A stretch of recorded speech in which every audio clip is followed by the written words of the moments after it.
Oi, minha gente! Vídeo no canal. Em Liga dos Campeões é assim, com um cenário maravilhoso aqui do San Siro. Acho que é o primeiro vídeo que eu gravo no canal aqui no San Siro para vocês, já que na temporada passada ainda não estava por aqui. Então peço que você se inscreva no canal, me ajudando aqui a crescer. Deixa o like no vídeo, porque é semana de Liga dos Campeões e também quero pitacos. Quanto você acha que vai ser a partida aqui entre Milan e PSG? É justamente este jogo que eu vou falar um pouquinho, fazer uma prévia aqui para vocês, quem tá, quem não tá, como é que chega o Milan, como é que chega o PSG. Então vamos começar, porque o dia é cheio e tem muita coisa para fazer por aqui. Primeiro vamos dar uma repassada rapidamente no grupo F, que é o grupo, obviamente, de PSG e Milan. O PSG é o líder do grupo, tem 6 pontos, é o único, inclusive, que tem 2 vitórias, né, no grupo. Depois o Dortmund e o Newcastle estão empatados em número de pontos, 4 pontos, e o Milan é o lanterninha com 2 pontos. O que isso significa? Uma vitória do PSG aqui, matematicamente, ainda não garante a classificação do PSG, mas já deixa bastante encaminhado. Um time que faz 9 pontos no final da 4ª rodada dificilmente não estará classificado para as oitavas de final. Mas é importante, claro, que o PSG já tente encaminhar ou praticamente garantir essa classificação. Do outro lado, a gente tem o Milan, que tem 2 pontos e que, obviamente, depende para ajudar ou não do resultado do outro jogo, que é inclusive mais cedo. Então o Milan entra em campo já sabendo a sua situação dentro do grupo. Se o Milan perder do PSG, ele não está ainda matematicamente fora das oitavas de final. Mas vai ser muito difícil ele conseguir, porque ele vai depender não só de 2 vitórias, né? E aí o Milan ainda vai enfrentar o Newcastle fora de casa e recebe o Dortmund aqui, é isso se eu não me engano, como vai precisar que o PSG vença os seus últimos 2 jogos. E aí o Milan conseguiria ficar com uma segunda vaga. Mas é muita matemática, muita complicação e muita dependência de outros jogos para que o Milan se classifique. Então, obviamente, é um jogo crucial para que o Milan ainda siga sonhando com uma vaga nas oitavas de final. Vou começar falando um pouquinho da situação do Milan nesse momento, é o dono da casa, é o mandante, e depois passo para a situação do PSG.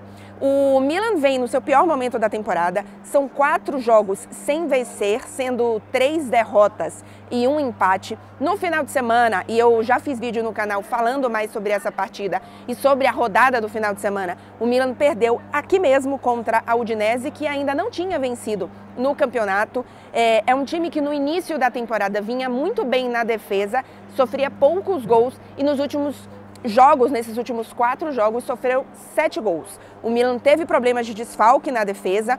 Para essa partida, o Pioli segue sem contar com o Kier e segue sem contar também com o Kalulu, então ele deve ir com a dupla de zaga com o Thiaw e o Tomori. Já eu chego aqui no time provável do Milan.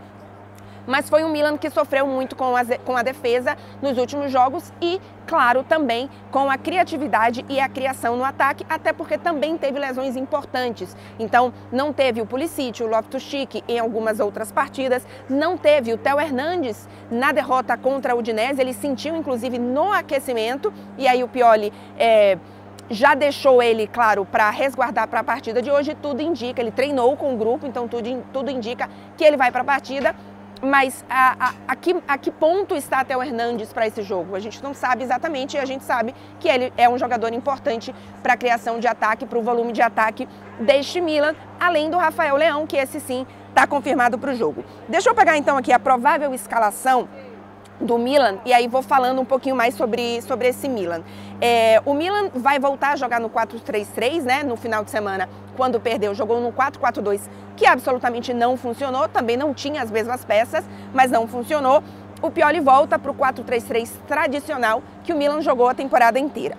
Maignan no gol, Calabria na direita, Thiaw, Tomori, Theo Hernandes na esquerda. E aí, no meio-campo, que é importante, o Loftus-Cheek volta, o Krunic e o Reinders. O Reinders não passa por um bom momento, precisa voltar àquele jogador que a gente viu no início da temporada. É um jogador importante para o controle e para a visão do jogo do Milan a partir do meio-campo. É um jogador crucial para isso, então ele precisa voltar àquela fase para que o Milan faça um grande jogo. E a importância do retorno do Loftus-Cheek, que é um jogador que trouxe uma variedade tática mais interessante em termos de criação de jogo para um Milan que na temporada sofreu muito e dependia muito da criação do Rafael Leão. Então, para esse jogo, o Loftus-Cheek volta, a gente tem lá na frente Pulisic aberto na direita, que é outro jogador que quando fica fora o Milan sofre muito, é um jogador que consegue equilibrar um pouco mais as criações e as chegadas do Milan com o Leão na ala esquerda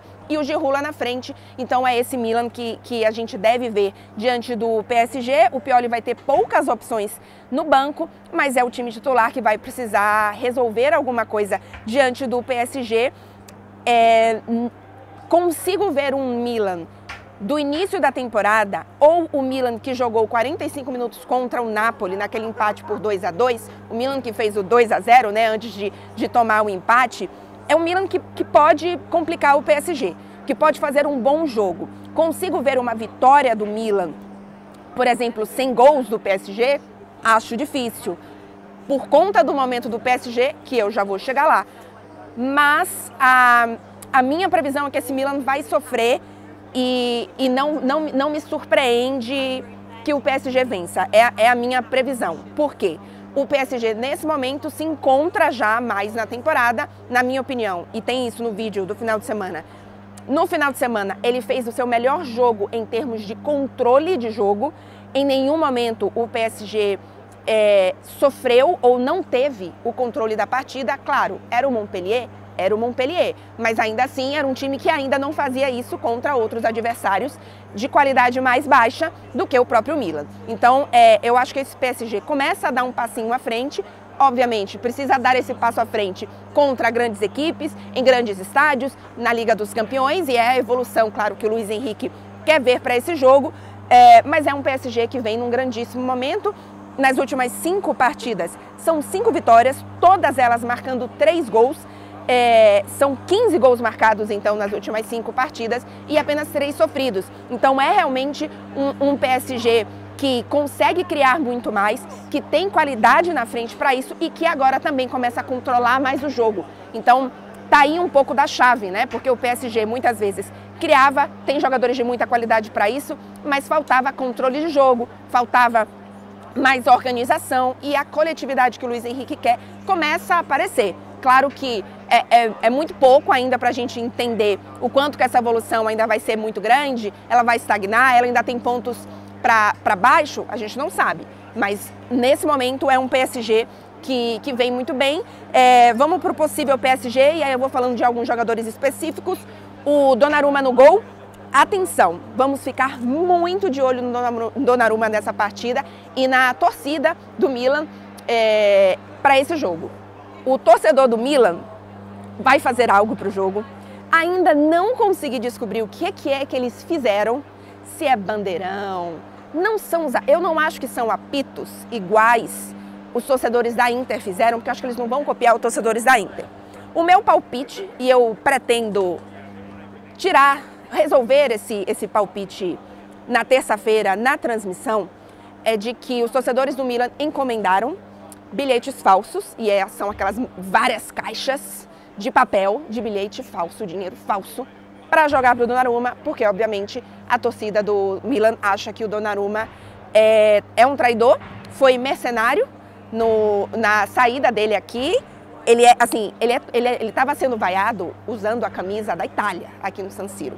Então o negócio é forte. Então vamos ficar de olho nessa situação. Espero na terça-feira resolver esse mistério para vocês.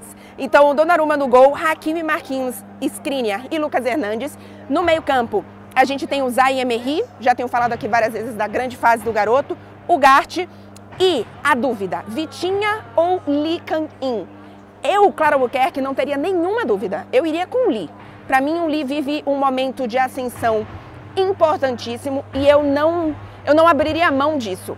O Vitinha, quando entra no segundo tempo, tem entrado bem, mais do que quando ele começa o jogo. Então eu iria assim, tá? Eu iria nesse 4-3-3, sendo que o Lee pode fazer aquele quarto jogador do ataque, que é o famoso 4-2-4 que o Luiz Henrique tem colocado em campo algumas vezes, quando ele joga com jogadores de fato, falei um pouquinho sobre isso no jogo passado, de função de ataque, para mim não funciona, mas quando é ou Vitinha ou Lee, eu gosto, porque dá um pouco mais de equilíbrio. Os dois jogadores podem ir para essa linha de 4 na frente ou voltar para o meio campo. Então, eu iria com o Lee, tá? Eu iria com o Lee para esse jogo. E aí lá na frente a gente tem Dembélé, Mbappé e na ponta tem uma dúvida entre o Colomani e o Gonçalo Ramos. É difícil. Eu acho que eu iria com o Colomani, acho que a fase dele é melhor, mas o Gonçalo Ramos precisa ter uma ponta aí de confiança para poder voltar, né? Então é interessante entender como que o Luiz Henrique vai administrar isso. Obviamente, você não pode fazer isso num jogo de Liga dos Campeões contra o Milan fora de casa. Então eu tenho a sensação que ele vai com o Colomani. Eu acho que eu iria também, mas existe aí essa dúvida. Sobre o Dembélé, falei aqui há algumas semanas o quanto que eu achava que, tecnicamente, pelo que ele estava jogando, ele deveria ir para o banco. Mas o Dembélé é um jogador que muitas vezes, eu pelo menos tenho essa sensação de que ele precisa da confiança, ele precisa perceber que ele está recebendo confiança. Na hora que você coloca ele no banco, a confiança dele vai lá embaixo e aí toda vez que você botar ele em campo vai ser pior. Então o Luiz Henrique acreditou nele, acho que o Luiz Henrique fez um pouco nesse sentido e valeu a pena. É um Dembélé que ainda não marcou, mas que já foi bem melhor no final de semana, na sexta-feira, né, na verdade, o jogo do PSG. Falei sobre isso também no vídeo último que eu fiz. Então, por isso, eu acho que não há muita dúvida de que o Dembélé vai ser titular na direita. Contra o Milan, inclusive, ele chegou a marcar, né? Só que o gol estava impedido. Então é isso, acho que são esses os titulares, com um pouquinho aí dessas dúvidas e de quem eu colocaria em campo. E repito, é um PSG melhor, é um PSG, nesse momento, com uma coletividade bem mais interessante até do que no início da temporada, não, até do que quando jogou contra o Milan aqui, um pouco mais estável, né, dentro disso que a gente já viu. Então, vai ser difícil para o Milan. Se eu tivesse que colocar um placar, 1-0 PSG, 2-1 PSG, enfim, o Milan ainda não marcou nessa Liga dos Campeões, vamos ver. Mas é um pouco disso. Se você chegou até aqui, não esquece de curtir o vídeo. Muita gente assiste o vídeo, esquece de apertar o botãozinho que está aqui embaixo. E não custa nada para vocês e super me ajuda. E também se inscreve no canal se não está inscrito. Ativa o sininho para receber assim que sair o vídeo pós-jogo, porque farei a análise pós-jogo do Milan e PSG. E claro, deixa aqui os seus comentários, o seu pitaco para essa partida. Lerei todos os pitacos, todos os comentários aqui, então espero vocês. É isso, gente, até o pós-jogo. Gravo o vídeo aqui direto do gramado falando sobre esse jogo, tá bom? Beijo, gente, até a próxima.